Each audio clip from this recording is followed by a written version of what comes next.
Good morning, YouTube. I snuck out into the shop this morning. Yesterday we built a new slitting saw to replace this one, and I didn't get the first half of the video on there for some reason. I don't know what I was thinking. But anyway, this is the new slitting saw that I built that you'll see on the video. It's much larger and robust than the original. The original I've had for years.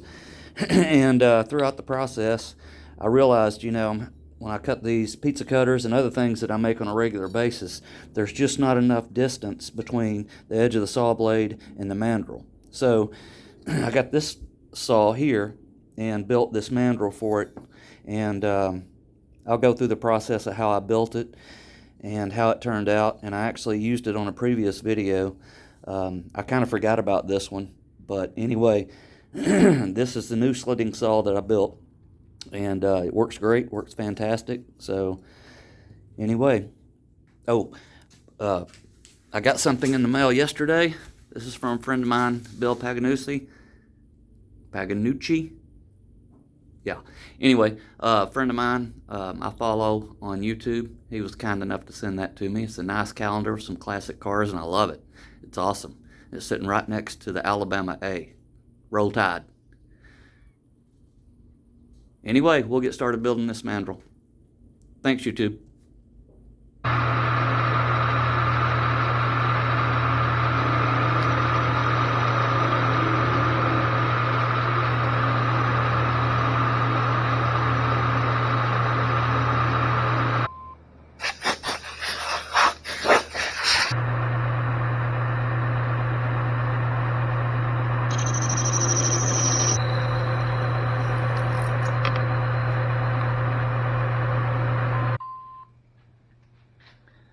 Okay, while I've got the part already chucked up in the lathe, I'm going to go ahead and we'll center drill, and then I'll drill through this piece of stock to make the cap that holds the slitting saw blade on. So we'll drill a hole for the bolt to pass through, clean this up a little bit, face it off, and then we'll part it off, and then I'll put the other part back in the lathe, turn it about what we turned to keep it centered, and then I'll drill and tap that hole for the bolt.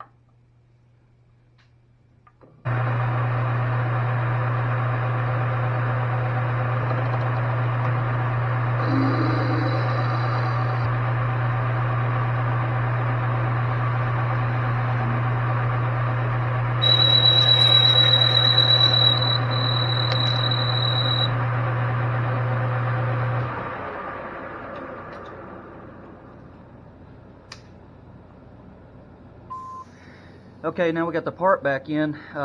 We'll clean up this edge, deburr it a little bit, and we're going to ultimately chamfer this and countersink this part so that the bolt seats inside of it and I don't have an exposed head.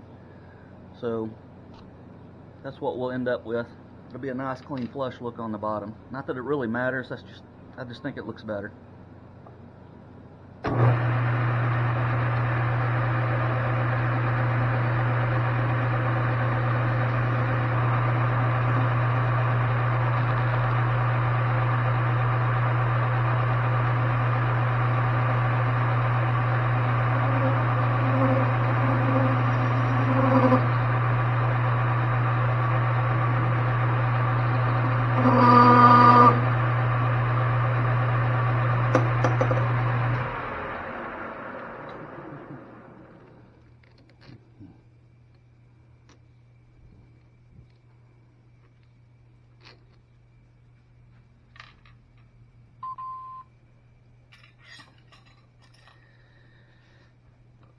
Okay, so because this saw blade has this hole here to keep the saw blade centered, what I needed to do was put the small chamfer on so that when the saw blade is clamped in, it stays flush all the way around. I think that'll work pretty good. So now that I've got that on there, I've got a shoulder for it to sit on. It'll keep it square to the part, hopefully eliminate the chatter and any chance of it getting oblong. So now we'll drill the hole, tap it, and then see if we can put it all together and see how it works.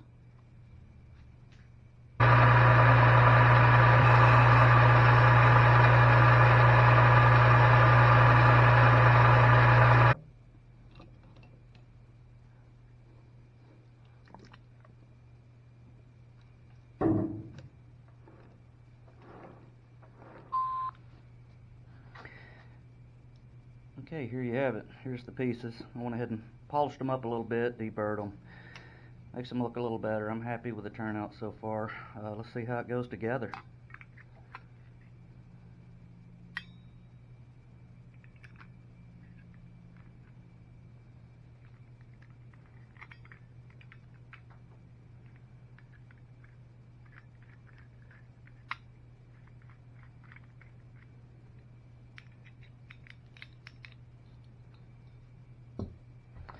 You can see how much larger this slitting saw is than the one that I was previously using. When I made my pizza cutters, this was the only one that I had, so I decided to go ahead with a larger diameter slitting saw.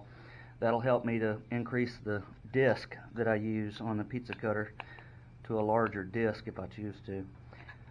I think it also has more teeth. It should cut a little bit better. I'll have to slow the speeds and the feeds down a little bit for it to cut, but I think it's going to work out pretty good. I'm happy with it. We'll use this later on this afternoon on another project that I've got. But anyway, first project is complete. So we'll set this to the side for now and get started on the clamp for the pizza disc. Oh, I want. What are you doing? Huh? You're ready to play, ain't you? Now Daddy's working. Thanks, YouTube. Thanks for watching. Hit that like button if you liked it. See you guys around.